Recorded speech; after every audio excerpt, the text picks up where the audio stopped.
오늘 제가 이야기하는 거니까 제가 하고 난 뒤에 부정선거 이야기하십시오. 이거는 뭐냐면 민주당의 광역 비례의원 득표율이 50%가 좀 넘었죠. 이번 지방선거에서요.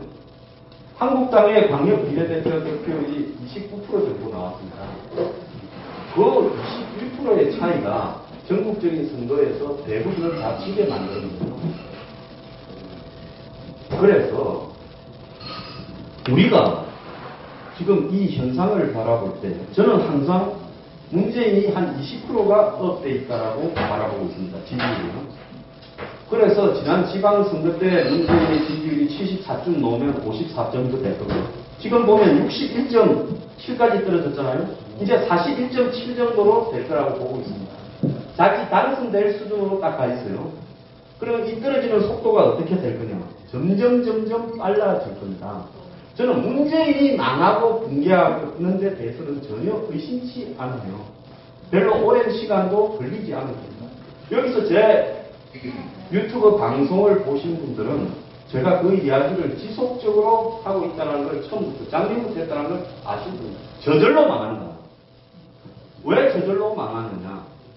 지금 북한 문제에 대해서 어른이 그러니를 논쟁을 해봤자 안 먹혀듭니다. 언제 먹혀드느냐.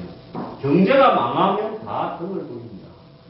그래서 경제가 망할 때는 이제는 북한 문제도 자동적으로 잘못됐다고 문재인이 말하는 것은 전부 거짓말이라고 다 등을 돌릴 거예요. 언제 70%를 지지했는가에 대해서 부끄러워하지도 않고 전부 말을 바꿀 겁니다. 그런데 문재인에게 등을 돌린다고 그것이 앞으로 보수 진영에서 다시 정권을 차지해오는 쪽으로 갈 수 있느냐? 그렇게 안 될 수 있어요. 저 사람들이 변신을 할 가능성이 매우 크다고 보고 있습니다. 문재인은 올 10월 달만 되면 제가 볼 때 지지율이 30%대에 떨어질 수도 있어요. 30, 40%에 왔다 갔다 할 겁니다. 쯤 되면 전국 주도력을 상실해가고 망해갈 거예요. 그런데 그런다고 해서 보수가 다시 집권하느냐? 그거 꿈깨라는 거죠. 왜? 저 사람들이 중도 좌우파니 뭐니 이런 사람들을 이렇게 다 흩어지거든요. 민주당이 다 흩어져서 새로운 사람을 앞에 세워서 다시 또 한국당과 이렇게 붙게 되는데 상황이 그것이 보수의 집권으로 안 갈 수도 있다는 거예요. 그러면 보수가 집권하기 위해서는 뭘 어떻게 해야 됩니까? 정말로 다 마음을 열어야 됩니다.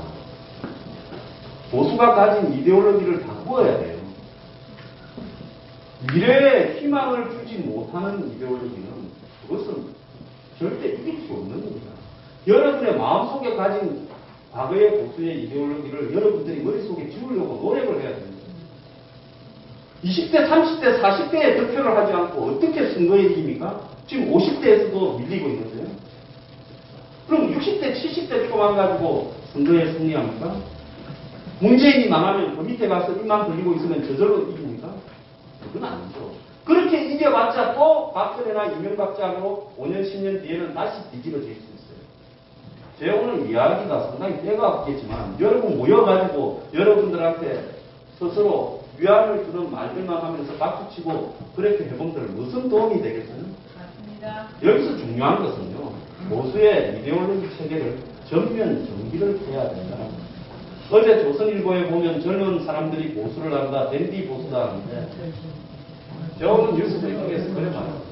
정말로 그 사람들이 새로운 보수를 하려면 어르신들이 등산복 입고 가지 말고 양복 입고 모자 쓰고 가라. 제가 그 말하는 거 보고 너네들도 틀렸다 했습니다. 왜 틀렸느냐. 옷 잘 입고 깔끔하게 한다고 되는 게 아니에요. 우리가 오늘날 임종석이나 주사파를 욕하지만은요. 저는 제 시대에 저는 한 번도 주사파나 학생운동을 했지만은 좌파를 한 적이 없는 사람입니다. 임종석이나 이런 친구들과 동시대에 살았지만 항상 반대해 왔어요. 그런데 주사파들이 오늘날 청와대를 점령하고 그 다음에 민주당의 당 대표를 지금 다수가 나가려고 하고 그 다음에 내각에도 이렇게 꽂혀있고 이러면서 좌파 학생운동 출신들이 오늘날 저렇게 득세하는 과정에서 그냥 됐다고 생각하십니까? 그 사람들 깜빵단 연수를 합치면요. 몇천 년이 될 거예요. 다 합산을 시키면. 그 사람들이 월급을 제대로 받지 않고 바닥에서 개고생을 하면서 한 20년 이렇게 백수로 살아온 세월을 합치면요. 몇십만 년이 될지 모릅니다. 그런 과정을 거쳐서 저렇게 된 부분이에요. 숱한 세월을 먹고 사는 이해관계와 관계없이 방향은 틀렸지만 그 짓을 배운 겁니다.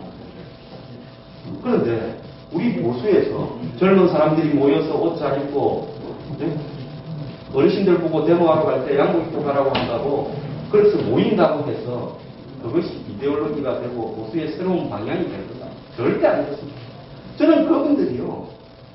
기존의 보수 세력이나 보수 정당에서 멀어진 채 정말로 치열하게 자신들끼리 가서 한 5년, 10년 바닥에서 기어야 이 보수의 새로운 이데올로기가 만들어진다고 봅니다. 제가 얼마 전에 조선일보에서 그렇게 썼더라고요. 한국당이 그때는 한날 새누리당이죠. 참 무관심하다. 젊은 사람 보수들이 모여서 몇 사람이 새로운 보수를 하려고 하는데 새누리당의 국회의원을 찾아가서 좀 도와줘라. 이러니까 아무도 안 도와주더라고요. 자, 젊었다 뿐이지 하는 행동은 정치 브로커하고 똑같은 행동을 했잖아요. 그게 무슨 보수입니까? 그건 아닌 거예요. 정말로 보수를 하는 사람들이 젊은 보수들이 있다면 그들이 해야 될 게 이 시대의 새로운 보수의 가치 아주 작지요. 보수 중에서 젊은 사람들이 보수를 한다면 뭐 전체 이 젊은 사람들 중에서 5%, 2, 3%밖에 안 됩니다. 그러면 그 사람들이 해야 될 부분은 이 시대의 젊은 사람들이 무엇을 원하는가 하는 부분을 가지고 그것을 보수의 정당의 정책으로 보수 대선 후보의 정책에 반영하기 위해서 노력을 하고 자생적으로 자신들이 보수 정당을 만들기 위해서 그런 것을 부정을 해가야 되는 거예요. 자, 한국의 보수의 가장 큰 문제는요. 관변하고 보수를 구별하지 못하고 뒤섞여버린 데 있어요. 근데 요즘 이제 굉장히 저는 희망적이라고 보는 것은요. 이제 보수 진영 안에서 스스로 이 위기를 어떻게 타개해 나갈 것인가에 대해서 고민들을 하게 됐다는 겁니다. 원래 암흑이 깊어야, 세력이 깊어야 그 다음에 희망이 오는 거예요. 잘 나갈 때는요. 보수가 아니라 전부 정치 건달들이나 브로커들만 보수 진영에 우글우글하죠. 배지 달고 있다고 사람 아닙니다. 그 중에 정치 건달 브로커 웰빙들이 대부분이에요. 자, 그런데 보수가 정말로 망하기 직전이 되면 이제는 옥석이 구별되고 성경에도 나오잖아요. 가라지가 알곡이 구별이 되는 겁니다. 자, 지금 여러분들이 주머니를 틀어서 이렇게 자리를 가지면서 그래도 강의라도 들어보려고 하면서 이 더운 여름에 집에서 괜히 쉬셔야 될 텐데 이렇게 노력을 하는 거예요. 이런 노력들이 전체에 이렇게 퍼져야 됩니다. 미국에서도요. 보수 정당이 70년대에 닉슨 탄핵 이후에 맛이 가버렸습니다. 거의 좌파의 시대가 왔어요. 그때 보수가 뭘 했느냐.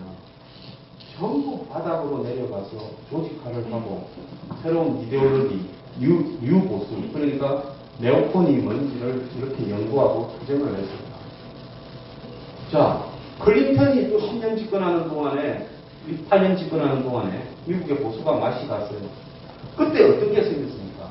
티파티라고 공화당 내부에서 그 땅덩이가 큰 미국에서 샌드위치를 사가지고 버스를 타고 수십 명씩 모여가지고 어떻게 보수를 구성할 것이냐라는 흐름이 생긴 거예요. 그래서 지금 폼페이오도 티파티에서 하원 의원이 되어서 사선을 해서 지금 국무장관까지 갔고, 트럼프가 미국 공화당 지도부는 전부 트럼프를 반대했는데 당원들은 트럼프를 따라가게 되는 데는 그 티파티나 이런 바닥에 보수의 새로운 흐름들이 그렇게 만들어집니다. 그래서 지금 트럼프가 북한 문제에 하는 부분은 저는 마음에 하나도 안 들지만 어쨌든 미국의 보수의 바닥 정서를 잡아서 대통령이 됐다는 것은 그건 분명한 부분이에요. 그래서 공화당 지도부는 전부 트럼프를 반대했지만 당원들은 트럼프를 따라가고 있습니다. 그래서 후보가 17명인가 나왔는데 트럼프가 그걸 다 긋고 대통령이 되지 않았습니다.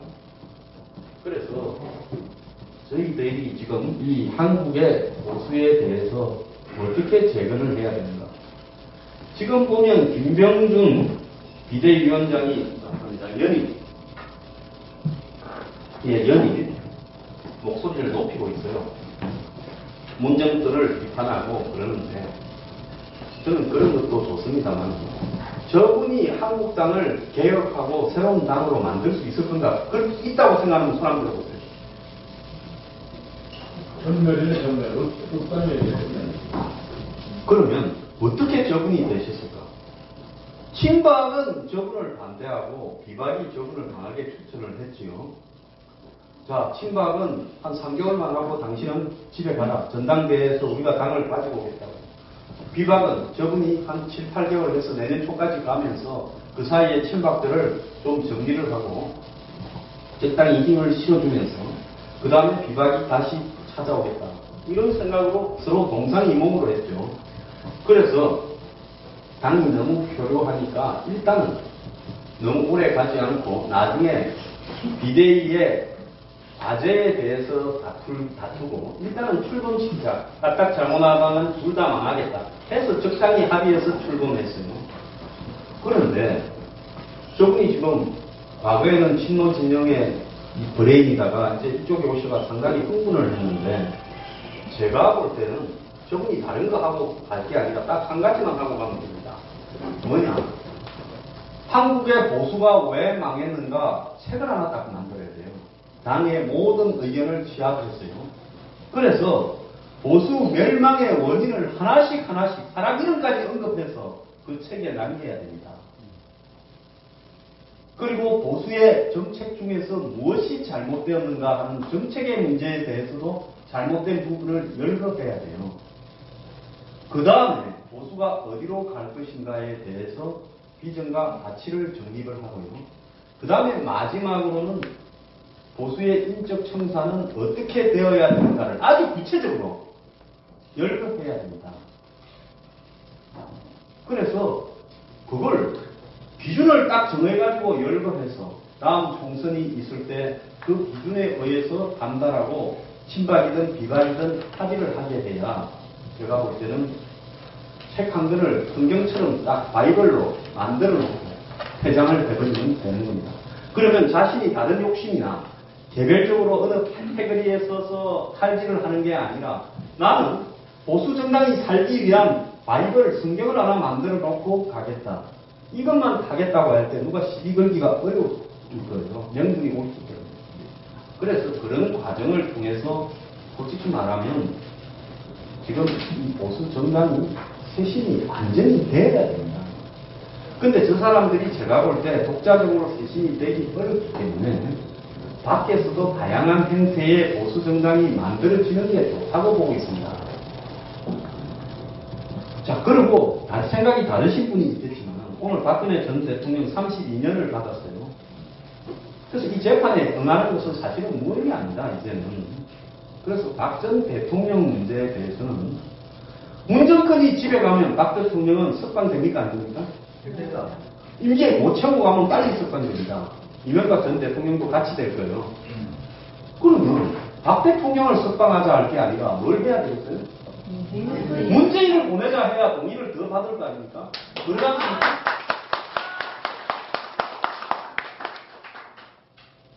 세상에 어떤 가치가 누구 석방시키자는 가치가 어디 있습니까? 그건 가치가 아니에요. 문재인을 보내자는 것은 의미 있는 가치가 되죠. 왜? 문재인은 지금도 많은 반역으로 해석될 수 있는 일을 벌였습니다. 부인할 수 없는 일들을 벌였어요. 지금 제가 주로 혼자서 떠들고 있는 측면이 있는데, 자, 유엔 안보리에서 북한의 석탄이나 강물을 일체 사서는 안 된다. 작년 9월에 그렇게 결의를 했어요. 12월 달에는 그런 거를 실어 나르는 배나 수단은 납포하거나 압류하거나 동결시킬 수 있다고 또 됐어요. 자, 그런데 뭔 일이 벌어졌습니까?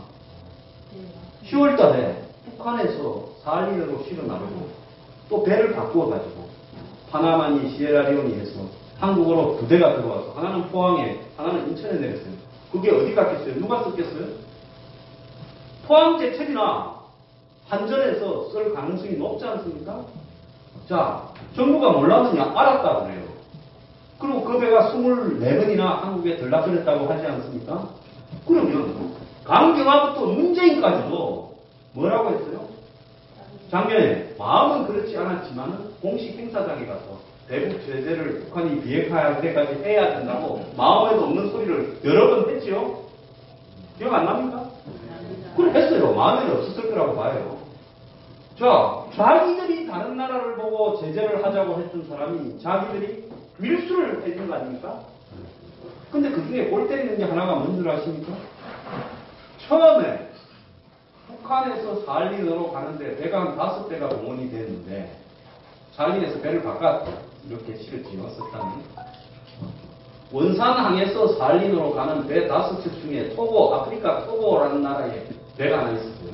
그거는 이 배를 어느 나라에 부른다는 건 그냥 서류로 되는 겁니다. 형식적인 거죠. 근데 배 주인은 실질적으로 중국이다. 그리고 그 배가 나중에 벨리즈라는 나라로 이름도 바꾸기도 했다. 그러는데 이게 뭐더랍니까? 5월달까지 그 배가 한국 배였어요. 한국 국적에. 이게 무슨 소리겠습니까? 5월달에 뭐가 있었어요? 작년 5월달에? 대선이 있었잖아요. 한국 배가 갑자기 토고 배가 되어가지고 아프리카. 실제 주인은 중국이었다라고 하면서 북한의 석탄을 원산에서 살린 헐렁석도 한국까지 실어나가는 거예요. 근데 그 배가 올해 1월달부터는 한국이 납부하고 있다는데 지금 선적이 어딘 줄 알아요? 한국 선적협회에 등록이 돼 있다는 거예요. 그래서 제가 이 말을 하는 부분은 매우 중요한 부분입니다. 무슨 말이 됐어요? 원래 한국 배인데 잠깐 포고배로 해서 중국 쪽에 북한의 밀수를 갖다가 이렇게 도와주는 쪽에 보냈다가 이 배가 유엔에 의해서 미국이나 일본에 의해서 적발이 되니까 이제 너 더 이상 움직이면 곤란하니까 한국에 와서 숨어 있어라. 이렇게 했을 수 있지 않겠습니까? 어떻게 몇 달 사이에 배가요? 한국 배가 토고 배가 됐다가 벨리즈 배가 됐다가 운영은 중국에서 하고 이제는 또 한국 선적으로 남아있어요. 이게 얼마나 중요한 문제입니까?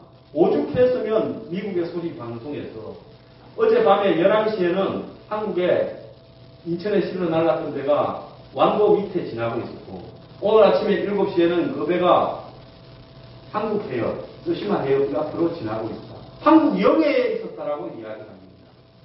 그러면 왜 한국이 그걸 빨리 안 잡느냐라고 이야기를 한 거죠. 그러니까 이 사람들은요, 전 세계를 가지고 대북 제재하자고 장난을 치면서 전애들은 밀수에 개입을 했다. 자, 그거를 항만청 직원이 할 수 있다고 보십니까? 선적협회에서 그렇게 할 수 있다고 보십니까? 이 정도 되는 일이면 한국의 국정원이나 정보기관이나 청와대나 이런 쪽에서 개입 안 되고 이런 일을 할 수 있다고 봐요?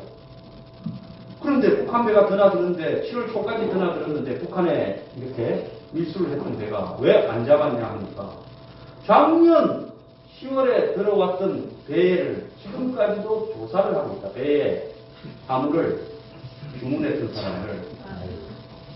그래서 조사 중이기 때문에 안 잡았다라고 어제 그러면서 수입한 바지업자를 처벌을 할 예정이다라고 어제 외교부 대변인이 이야기를 했죠. 자, 근데 조중동도 이 사실을 추가적으로 보도하지 않습니다. 왜 안 할까요? 이 정권의 가시를 건드리는 부분이기 때문에 보도를 안 하죠. 슬쩍슬쩍 조그마한 언론들이 잠깐 보도하고 넘어가고 있습니다. 자, 그러니까 이 정권이 출범하고 난 이후부터 대외적으로는 북한이 비핵화될 때까지 제재를 하자 해놓고는 자신들은 북한에 석탄이 한국으로 들어오고 그 외에도 3건이 더 있었습니다. 여수항에서 북한이 옷을 만들거나 이런 데 필요한 정유 제품을 실은 배가 이렇게 나가서 북한 측과 접촉을 했다는 말이 있고요. 그 말이 아니라 근거가 있죠. 그 다음에 한국의 유조선이 북한의 유조선과 공해상에서 만나가지고 기름을 넘겨주는 장면을 일본이 5월달에 적발했어요. 올해 5월달에. 지금 적발된 것만 5건이에요. 그러면 북한에 대해서 우리가 누구를 보겠습니까? 중국 놈하고 러시아 놈들이 뒤로 밀수나 국경을 갖다가 그쪽으로는 제재를 한다고 해놓고는 밀수를 하면서 북한에 기름값을 대주고 기름을 주고 또 북한이 필요한 수출하기 위한 석탄 등을 또 가져오고 이런 짓거리를 했다고 우리가 이때까지 흥분하고 있었는데 실제로 누가 그 짓을 하고 있었어요? 정권이 지금 그런 부분에 관여된 시고 지금 등장합니다.